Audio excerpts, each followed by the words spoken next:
Les fans de Johnny Hallyday sont en émoi avec la sortie d'Un cri, une toute nouvelle chanson du taulier, sa dernière, accompagnant la sortie de la compilation Made in Rock'n'Roll. C'est à cette occasion que Laetitia Hallyday a accordé une interview à RTL diffusée ce vendredi matin.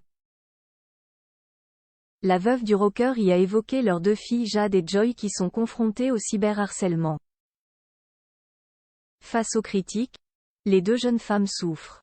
La suite après la publicité à 15 et 19 ans, Joy et Jade Hallyday sont des jeunes filles qui vivent avec leur époque.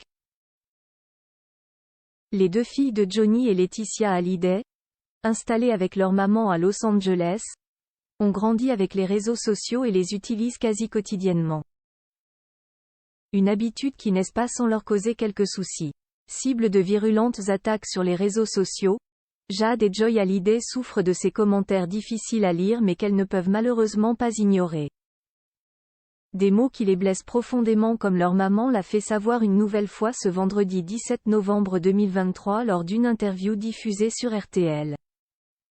Lors de cet entretien, Laetitia Hallyday n'a pas seulement évoqué cette actualité musicale mais aussi ses 2 filles. La maman de Jade et Joy avait un message très clair à faire passer. Les attaques que ces filles reçoivent doivent s'arrêter. C'est extrêmement douloureux pour elles. C'est toujours sur les réseaux sociaux. J'essaie de les protéger comme je peux.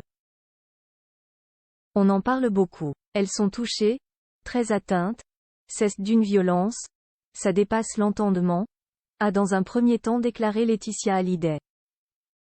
Cette violence est gratuite, cachée derrière un ordinateur.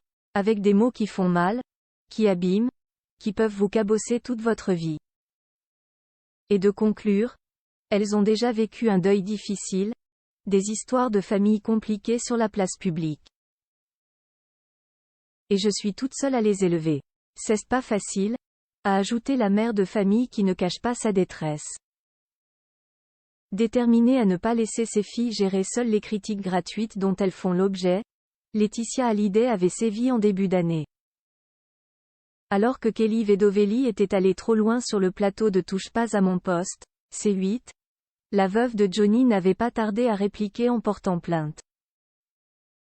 De tels propos outrepassent les limites admissibles de la liberté d'expression dès lors que leur victime est une adolescente âgée de 14 ans. Pour cette raison, une plainte avec constitution de partie civile pour injure publique est aujourd'hui adressée au doyen des juges des instructions du tribunal judiciaire de Paris, avait notamment fait savoir Laetitia Hallyday dans le communiqué transmis par le biais de ses avocats. Anonyme ou pas, personne ne touche à la prunelle de ses yeux, le message est clair. Un cri. La nouvelle chanson de Johnny Hallyday s'est depuis Los Angeles et à l'occasion de la sortie de la nouvelle chanson posthume de Johnny, Un cri, mais aussi de la sortie de la compilation Made in Rock'n'Roll, que Laetitia Hallyday s'est exprimée. Un cri. Jade et Joy ne l'ont découverte qu'au dernier moment puisqu'il s'agissait d'un projet secret. Cette chanson qui met aujourd'hui les fans de Johnny en émoi, le chanteur l'avait enregistrée en février 2017, quelques mois avant sa mort. C'était à l'époque où le rocker préféré des Français travaillait sur son 51e album, Mon pays, c'est l'amour, sorti en octobre 2018. Un projet qu'il menait notamment accompagné de Yodelis, aka Maxime Nucci, qui a contribué à faire revivre Un cri. Pour certains, entendre ce titre inédit se font s'entremêler de multiples émotions. Le bonheur et la joie mais aussi la peine de devoir constater une fois encore que Johnny n'est plus là. La suite après la publicité.